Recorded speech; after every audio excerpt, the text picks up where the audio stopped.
anayeje hapa katikati kunaweza kuwa surprise. Tutaweka watu. Sisibisha sababu hivyo hadi lifungwe nasema imepita. Kama liko wazi tutaitumia. Kama liko wazi na waambie watu watuze vizuri wachezaji wao. Sasa tukapita watu wanaanza kulia. Hamna mchezaji ambaye hapendi kupanda hizi. Yes, kwenye samani kidogo nitakuuliza upande mwingine wa timu nyingine.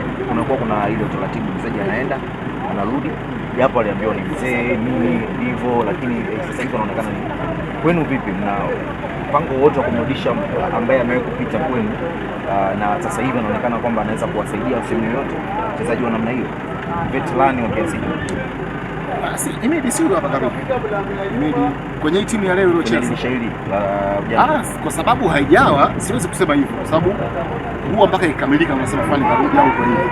Kwa sasa hivi kitu ambacho naweza kukuambia ni kwamba hatujamaliza kusajili. Tutasajili watu.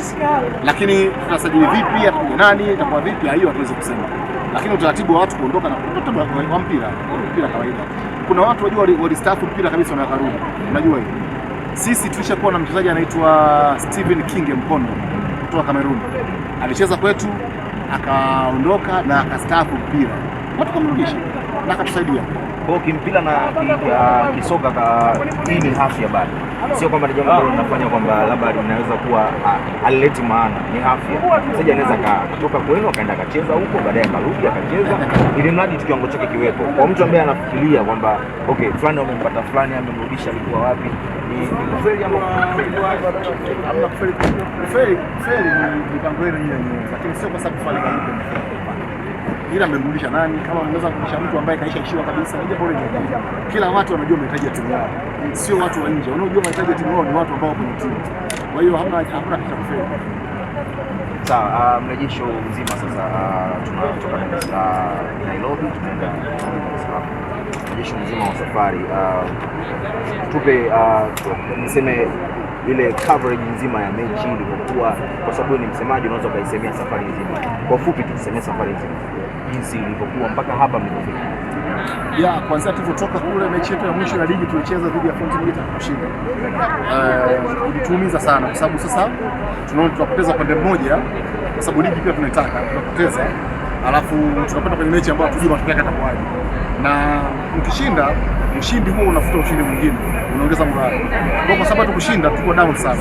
Ilikuwa vita ya kisaikolojia kwa wachezaji wetu kuja kufikisha tunashinda. Tumeshinda jambo zuri.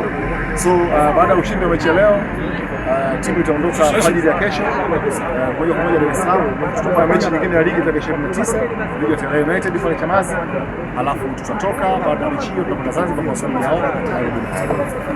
Shukrani sana. Kuna nini cha kuambia mashabiki wako cha kumalizia? Mashabiki wa Azam wamejitokeza na wengi tupiga nao story, walikuwa na morali ile na wamewasema sana watu wa timu za Kariakoo, maana walipigwa sana madongo, lakini wameonyesha wako jinsi gani wanaitaka mechi. Mashabiki wa Azam nawapongeza sana mashabiki wetu kwa sababu wameonyesha moyo kutoka Dar es Salaam. Wote sio kutoka Dar es Salaam, kutoka mbali zaidi ya Dar es Salaam. Nilikuwa nasema hapa kwamba kuna watu wanatoka Mwanza, kutoka Musoma, wangeweza kupitia Musoma na wakaja Kenya, wangeweza kupitia kule Sirari lakini walikuja mpaka Dar es Salaam ili kuungana na wenzao waje wote pamoja ndio umoja. Watu wametoka Dodoma, watu wametoka Zanzibar, wamekuja.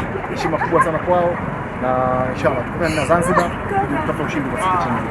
Sawa, shukrani sana. Asante sana.